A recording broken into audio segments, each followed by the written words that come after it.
Hello everyone, welcome back to another video of reality series.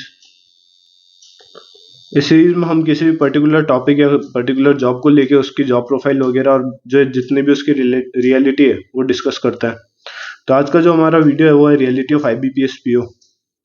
तो आज की video में हम इससे related myths, facts, pros, cons और इसकी जॉब प्रोफाइल कंप्लीट वो डिस्कस करेंगे और लास्ट में एक फाइनल वर्डिक्ट डिस्कस करेंगे कि क्या आपको इसके लिए तैयारी करनी चाहिए या नहीं करनी चाहिए, और करनी चाहिए तो किन को करनी चाहिए।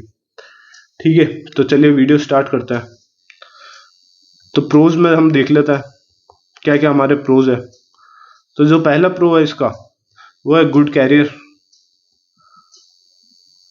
जो सभी आपकी बैंकिंग जॉब्स के लिए है कि आपको एक अच्छा कैरियर प्रोग्रेशन मिलता है, या आप PO की पोस्ट पे अगर लगते हैं तो आप हाईएस्ट एंट्री लेवल जॉब में जा रहे हैं बैंकिंग में। इससे ऊपर कोई डायरेक्ट एंट्री लेवल जॉब है नहीं। तो ये आपको एक अच्छा कैरियर, अच्छे प्रमोशंस प्रोवाइड करता है और आपको मतलब वेरियस ब्रांचेज में वर्क एक्सपीरियंस प्रोवाइड करता है। सेकंड जो है इसका प्रो वो है गुड इंफ्रास्ट्रक्चर।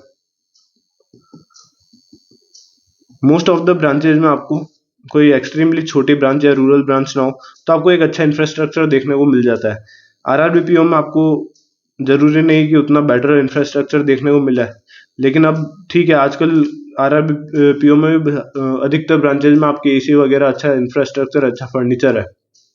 ठीक है, तीसरा है गुड सैलरी। ये कुछ कॉमन पॉइंट्स है जो आप कोई भी बैंकिंग एग्जाम लो उससे रिलेटेड सही है। गुड सैलरी, तो इसमें आपकी स्टार्टिंग सैलरी भले एक नॉर्मल गवर्नमेंट जॉब के बराबर हो, जो ग्रुप B या ग्रुप C लेवल की बैंकिंग गवर्नमेंट जॉब्स होती है, सॉरी, और बट ओवर द टाइम आप इनसे काफी बेटर अपनी सैलरी में ग्रोथ कर पाएंगे,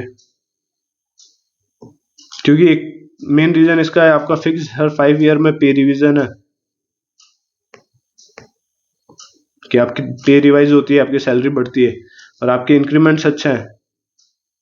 फिर आप कुछ एग्जाम्स क्लियर कर लेते हैं तो आपको एडिशनल इंक्रीमेंट मिलते हैं, आपका प्रमोशन होता है तो आपको इंक्रीमेंट मिलते हैं। इसके अलावा आपको अलाउंसेज वगैरह मिलता है, फर्नीचर अलाउंस हो गया, पेट्रोल अलाउंस हो गया, वो डिपेंड करता है कौन से बैंक में आप है, बट आपको एक अच्छे डिसेंट अलाउंसेज वगैरह और आपकी पे होती है तो आपकी एक अच्छी सैलरी होती है। अब इसके हम कॉन्स डिस्कस कर लेते हैं कि क्या इस जॉब के नेगेटिव पॉइंट्स है।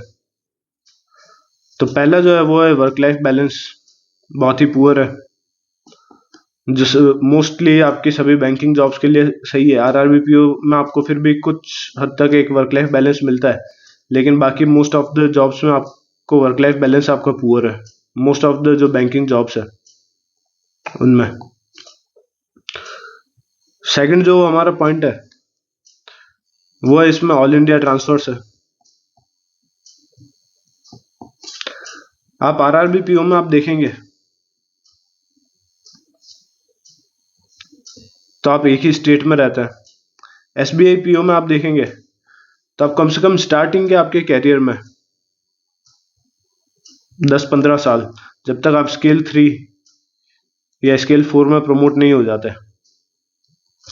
तब तक आप सेम स्टेट में रहेंगे जो स्टेट आपको स्टार्टिंग में अलॉट हुआ था। बट IBPS PO में ऐसा कुछ नहीं है। IBPS PO में स्टार्टिंग से आपकी ऑल इंडिया पोस्टिंग है, या जहां आपकी ब्रांचेस ज्यादा है, जैसे कैनरा बैंक है तो कैनरा बैंक साउथ में ज्यादा है, PNB है तो वो आपकी नॉर्थ में ज्यादा है। तो इस टाइप से आपकी जो बैंक्स है वो कहाँ ज्यादा है, या हर बैंक ऑल इंडिया कवर करती है, हर जगह आपको उसकी कोई ना कोई ब्रांच तो मिल ही जाएगी, भले कहीं डेंसिटी कम होगी कहीं ज्यादा होगी, पर स्टार्टिंग से आपके ऑल इंडिया ट्रांसफर स्टार्ट हो जाएंगे। तो आप एक जगह सेटल नहीं हो सकते, आपको कंटिन्यू एक मूव पे रहोगे, तो इससे हो सकता है आपकी फैमिली लाइफ डिस्टर्ब हो।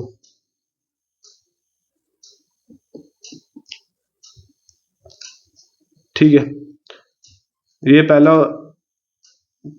दूसरा पॉइंट हो गया हमारा कि आपके ऑल इंडिया ट्रांसफर से पहला आपका वर्क लाइफ बैलेंस। तीसरा है टारगेट बेस्ड जॉब है, जो RRBPO कुछ हद तक कम थी, SBI PO तो शुरू से थी, और अब ये भी स्टार्टिंग से आपके टारगेट बेस्ड है। तो इसमें आपके टारगेट्स होते हैं कि आपको इतना लोन देना है, इतना करना है, और वही आपके डिसाइड करते हैं कि आपको कहाँ पोस्टिंग मिलेगी, आपका ट्रांसफर आपके पसंदीदा जगह पे होगा या नहीं होगा। सिमिलरली आपको इवन एक हद तक आपकी लीव्स भी डिसाइड करेगी कि आपको कहीं जाना है, आपको छुट्टी मिलेगी या नहीं मिलेगी। तो वो टारगेट अचीव करने के बाद ही हो सकता है कि आपके फेवर में ये सब चीजें हो। तो ये टारगेट बेस्ड जॉब है। बहुत सी बार इनमें इंश्योरेंस सेलिंग भी है कि बैंक अपने इंश्योरेंस प्रोडक्ट सेल करता है, तो वो प्रेशर भी आप ही के ऊपर आएगा कि आप अगर ब्रांच मैनेजर हैं तो आपको इतने इंश्योरेंस सेल करना है जो आपको टारगेट दिया जाएगा। ठीक है, तो ये एक टारगेट बेस्ड जॉब हो गई। चौथा हम पॉइंट देखें तो जो है कि इसमें आपका जो वर्क प्रेशर है वो आपका kind of not at par बोलूंगा, एकदम इक्वल नहीं, बट काइंड ऑफ आपका एसबीआई पीओ के बराबर है। बट आपकी सैलरी एसबीआई पीओ से कम है, और साथ ही आपके जो अलाउंसेज है वो भी आपको एसबीआई पीओ जितने नहीं मिलते।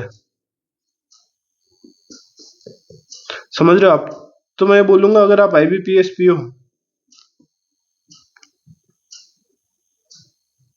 और एसबीआई पीओ में कंपेयर करोगे तो फिर एसबीआई पीओ ज्यादा बेटर है। ठीक है, इसमें आपको वर्क लाइफ बैलेंस थोड़ा और ज्यादा पूरा होगा और आपको शायद और ज्यादा थोड़ा काम करना पड़े, बट इतना ज्यादा डिफरेंस नहीं है। आपके ऊपर प्रेशर वगैरह काइंड ऑफ सिमिलर से ही रहता है। बट एसबीआई पीओ में यह है कि आपको एक स्टार्टिंग में तो आप सिक्योर होगे कि आप 15-20 साल एक ही रीजन में रहना है। दूसरा, आपको वहां बेटर अलाउंसेज मिलेंगे, आपको बेटर सैलरी ग्रोथ मिलेगा, और कैरियर वाइज भी आप देखो तो वो ज्यादा एसबीआई पीओ ज्यादा बेटर है। तो आप काम उतना ही कर रहे हो लेकिन आपको जो पर्क्स है वो उससे कम मिल रहा है। तो मैं ये बोलूंगा कि फिर एसबीआई पीओ इससे बेटर हुआ। ठीक है, और अगर आप आईबीपीएस पीओ और आरआरबी पीओ में देखोगे तो आरआरबी पीओ में आपको सिमिलर थोड़ी बहुत आपकी सैलरी कम होगी, बट आपको kind of similar IBPS PO के बराबर सैलरी मिलेगी, और यहाँ आपका बेटर वर्क लाइफ बैलेंस है काफी, और टारगेट वगैरह की भी उतनी दिक्कत नहीं है। साथ में आप एक स्टेट में हैं तो उसी स्टेट में रहेंगे लाइफ टाइम, वहां से आपका ट्रांसफर बाहर नहीं होगा। तो आईबीपीएस पीओ और आरआरबी पीओ में से मैं डेफिनेटली आरआरबी पीओ को रिकमेंड करूंगा अगर आप इन दोनों में से ज्वाइन करना चाहते हैं तो ये हमने कुछ इसके प्रोज एंड कॉन्स देख लिए। फिर हम इसकी फाइनल वर्डिक्ट देख लेते हैं। तो फाइनल वर्डिक्ट में ये है कि आप बैंकिंग एग्जाम्स की तैयारी कर रहे हैं तो आपका एसबीआई पीओ या आरआरबी पीओ में हो गया है, और आरआरबी पीओ में आपको अपना डिजायर्ड स्टेट मिला है। यूजुअली डिजायर्ड ही मिलता है क्योंकि हम उसी स्टेट से अप्लाई करते हैं जहां से हमको जहां ज्वाइन करना होता है। तो आपको अपना डिजायर्ड स्टेट मिला है तो आप इन जॉब्स को ज्वाइन करिए, इन दोनों में से कोई भी है। एसबीआई पीओ और आरआरबी पीओ आपके ऊपर है, वो मैंने कंप्लीट वीडियो बनाया है एसबीआई पीओ के ऊपर भी और आरआरबी पीओ के ऊपर भी, वो आप देख सकते हैं और उनसे लेके आप डिसाइड कर सकते हैं कि इन दोनों में से आपके लिए क्या बेटर है। हाँ, आरआरबी पीओ में आपके पास सैलरी कम है बट एक बेटर वर्क लाइफ बैलेंस है और मोर पीस है। ठीक है, और एसबीआई पीओ में आपकी सैलरी ज्यादा है, आपका कैरियर प्रोग्रेशन ज्यादा है, लेकिन आप वो at the cost of your work life balance, your family life and everything. तो ये आप डिसाइड कर सकते हैं, लेकिन आईबीपीएस पीओ और एसबीआई पीओ में से आपको डिसाइड करना है तो मैं एसबीआई पीओ ही रिकमेंड करूंगा 100 आउट ऑफ 100 टाइम्स, और आरआरबी पीओ भी मैं आईबीपीएस पीओ से ऊपर ही रिकमेंड करूंगा। तो अगर आपकी ये दोनों जॉब्स नहीं लगती तो फिर आप आईबीपीएस पीओ ज्वाइन कर सकते हैं, और आईबीपीएस पीओ ज्वाइन करके वापस इन एग्जाम्स को दीजिए। इनमें से जिसको भी किसी एक पर्टिकुलर को टारगेट करके उसको दीजिए। तो ये चीज हो गई आईबीपीएस पीओ के लिए। एक और चीज जो बता दूं वो इसमें आपकी इंग्लिश का वेटेज है, तो आपकी अगर इंग्लिश अच्छी है तो आप इसके लिए तैयारी कर सकते हैं, क्योंकि एक सिग्निफिकेंट पोर्शन आप भले प्री में देखें मेंस में देखें या इंटरव्यू में आपको इतना मैटर नहीं करता, बट आपका प्री और मेंस में ये मैटर करता है कि आपकी इंग्लिश बेटर हो। इंटरव्यू में भी एक हद तक आपको वो इंग्लिश मांगते हैं कि आपकी ऑल इंडिया ट्रांसफर है तो आपको कम से कम हिंदी और इंग्लिश 2 लैंग्वेजेस तो आनी चाहिए। तो वो लोग इसको टारगेट कर सकते हैं जिसकी इंग्लिश काफी अच्छी है, तो काफी हद तक अपना कंपटीशन इंग्लिश से ही एलिमिनेट कर देंगे। बाकी मैथ्स रीजनिंग और वो आपको बाकी जो एग्जाम्स बैंकिंग एग्जाम्स के लिए पढ़नी है उसी बराबर इसमें पढ़नी है। तो ये मैंने आपको बता दिया कि ये जॉब आपको कब करनी चाहिए और कब नहीं करनी चाहिए, या किनको इसके लिए प्रिपेयर करना चाहिए। अगर वीडियो अच्छा लगा तो लाइक शेयर सब्सक्राइब करना, और आपके कोई और डाउट हो तो आप कमेंट सेक्शन में पूछ सकते हो, या जो टेलीग्राम चैनल का लिंक दे रखा है डिस्क्रिप्शन में वहां आप पूछ सकते हो। Okay, thank you.